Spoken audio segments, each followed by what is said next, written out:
Ready when you are.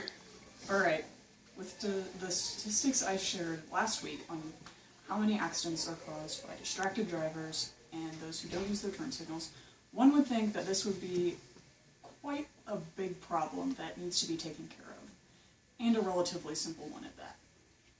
However, this isn't the case.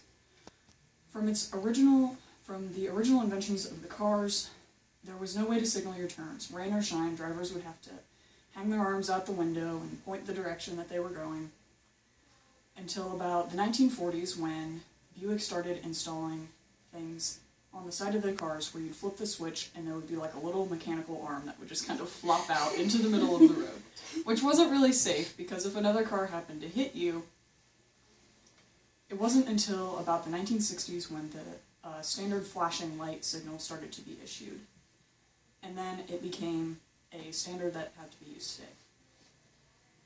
It made driving a whole lot safer because you could signal your turns to other people and they could tell where you were going. So, one would think, again, people would be more willing to use it. However, 57% of American drivers admit that they knowingly fail to signal when they're supposed to. 71% of 16 to 24-year-olds don't use it at all. And 23% of all drivers say they either were too lazy or there just wasn't enough time to signal their turn.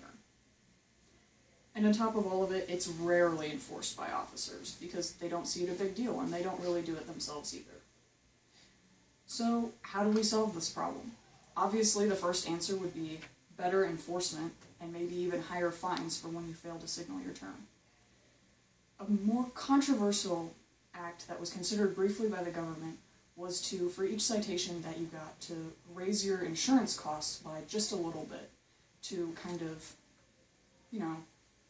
make it a little more serious for when you fail to use it. However, with the amount of distractions and 23% of drivers failing to use their turn signals, that would raise costs pretty steeply. So in the end, it's just up to officers being more aware and knowing that they should do the right thing and just give people the ticket so that way they don't have to face the cost in the end.